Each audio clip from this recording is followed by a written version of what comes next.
Sreenarayana Guru open university first semester MCom വിദ്യാർത്ഥികൾക്ക് 2024 practical taxation എന്ന് പറയുന്ന ക്വസ്റ്റ്യൻ പേപ്പറിൽ ചോദിച്ചിട്ടുള്ള 16ാമത്തെ ക്വസ്റ്റ്യൻ ആണ് ഇന്നത്തെ ക്ലാസ്സിലൂടെ നമ്മൾ ഡിസ്കസ് ചെയ്യുന്നത്. അപ്പോൾ നമുക്ക് ക്വസ്റ്റ്യൻ നോക്കാം.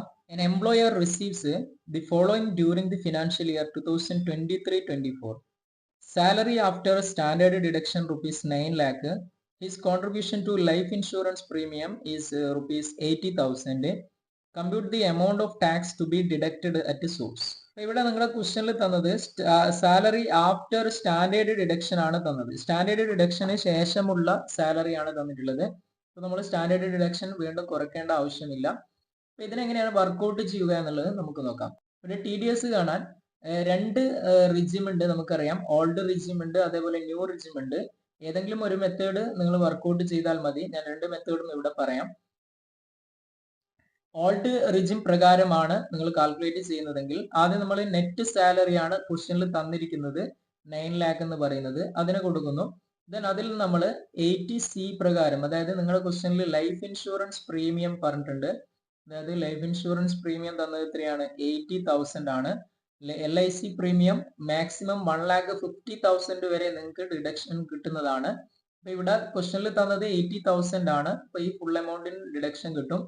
അപ്പൊ ഇത് കുറച്ച് കഴിഞ്ഞാൽ നിങ്ങൾക്ക് നെറ്റ് ഇൻകം ഫ്രം സാലറി 8,22,000 എന്ന് കിട്ടും. Net income from salary 8,22,000. Okay, ഇനി നെക്സ്റ്റ് സ്റ്റെപ്പിൽ നമ്മൾ ടാക്സ് കാൽക്കുലേറ്റ് ചെയ്യുന്നു. നമ്മുടെ നോർമൽ ടാക്സ് റേറ്റ് എന്ന് പറയുന്നത് ഫസ്റ്റ് 2,50,000 ടാക്സ് നില്ലാണ്. നെക്സ്റ്റ് 2,50,000 5% ആണ് വരുന്നത്. അപ്പൊ നമ്മൾ 2,50,000 5% കണ്ടു കഴിഞ്ഞാൽ 12,500 കിട്ടും. ഇനി ബാലൻസ് വരുന്നത് ടോട്ടൽ വരുന്നത് 8,20,000 ആണ്. 5 ലാക്ക് ഓൾറെഡി നമ്മൾ പറഞ്ഞു. ഇനി ബാലൻസ് ഉള്ളത് 8,20,000 നിന്നും 5 ലാക്ക് കുറച്ചാൽ 3,20,000 ആണ്. അതിന് 20%. അപ്പൊ 64,000 റേറ്റ് ടാക്സ് വരും. അപ്പൊ ഇതിനെ രണ്ടിനെയും കൂട്ടിക്കഴിഞ്ഞാൽ നമുക്ക് എമൗണ്ട് എത്ര കിട്ടും? 12,500ഉം 64,000ഉം കൂട്ടിക്കഴിഞ്ഞാൽ നമുക്ക് 76,500 എന്ന് കിട്ടും. അതിന്റെ കൂടെ നമ്മൾ education cess, health and education cess 4% add ചെയ്യുന്നു. അപ്പൊ നമുക്ക് 3,060 എന്ന് കിട്ടും. ഓക്കെ, അത് ആഡ് ചെയ്ത് കഴിഞ്ഞാൽ എഡ്യൂക്കേഷൻ സെസിന്റെ എമൗണ്ട് നമുക്ക് 3,060 എന്ന് കിട്ടും. ഇനി ആഡ് ചെയ്ത് കഴിഞ്ഞാൽ കിട്ടുന്ന എമൗണ്ട് ആണ് 79,560 എന്ന് പറയുന്നത്. ഇതാണ് tax deductible at source. Okay, ഇനി ഇത് മന്ത്ലി ആണ് നമ്മൾ കാണേണ്ടതെങ്കിൽ monthly tax to be deducted at source എന്ന് പറയുന്നത് എത്രയാണ്? ഇതിനെ 12 കൊണ്ട് ഡിവൈഡ് ചെയ്യാം. അപ്പൊ നമുക്ക് ആൻസർ എത്ര കിട്ടും? 9,435 എന്ന് ആൻസർ കിട്ടും. ഇതാണ് ഓൾഡ് റിജിം പ്രകാരം ഇവിടെ നമ്മൾ tax deducted at source calculate ചെയ്യാനുള്ള method.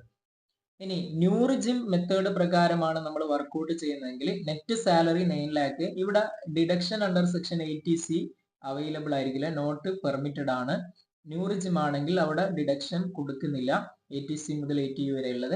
Net income from salary എന്ത് തന്നെയായിരിക്കും? ഇവിടെ 9 ലാക്ക് തന്നെയായിരിക്കും. അപ്പൊ ഇവിടെ നമ്മൾ ടാക്സ് കാൽക്കുലേറ്റ് ചെയ്യാൻ ന്യൂ റിജിം പ്രകാരം ഫസ്റ്റ് 3 ലാക്കിന് നില്ലാണ്. ദെൻ നെക്സ്റ്റ് 3 ലാക്കിന് 5%, അതായത് 15,000 കിട്ടും. ഇനി tax on balance 3 lakh, balance വരുന്നത് മൊത്തം 9 ലാക്ക് ആണ്. ബാലൻസ് വരുന്നത് എത്രയാണ്? 3 ലാക്ക് ആണ്. അതിന് 10%, അപ്പൊ 30,000 എന്ന് കിട്ടും. അപ്പൊ ഇത് രണ്ടും കൂടെ ആഡ് ചെയ്യുന്നു. 15,000ഉം 30,000 ആഡ് ചെയ്ത് കഴിഞ്ഞാൽ നമുക്ക് 45,000 എന്ന് കിട്ടും. ഇതിന്റെ കൂടെ health and education cess add ചെയ്യുന്നു 4%, 1,800 ആഡ് ചെയ്യുന്നു. അപ്പൊ ടാക്സ് ഡിഡക്റ്റബിൾ അറ്റ് സോഴ്സ് 46,800 എന്ന് കിട്ടും. ഓക്കെ, ഇനി മന്ത്ലിയിലേക്ക് കൺവേർട്ട് ചെയ്യാൻ വേണ്ടി എത്ര വരും? മന്ത്ലിയിലേക്ക് കൺവേർട്ട് ചെയ്ത് കഴിഞ്ഞാൽ എത്ര കിട്ടും? 3,900 എന്ന് നമുക്ക് ആൻസർ കിട്ടും. അപ്പൊ ഇതേ രീതിയിലാണ് ഈ ഒരു ക്വസ്റ്റ്യൻ വർക്ക്ഔട്ട് ചെയ്യേണ്ടത്. നാളെയാണ് എക്സാം, അതുകൊണ്ടാണ് കുറച്ച് സ്പീഡിൽ എടുത്തു പോയത്. ജസ്റ്റ് മനസ്സിലാക്കുക. നേരത്തെ നമ്മൾ കുറച്ച് ക്വസ്റ്റ്യൻസ് ഡിസ്കസ് ചെയ്തിട്ടുണ്ട്. ആ ക്ലാസ് കൂടെ കാണുക. വീണ്ടും കാണാം. Thank you.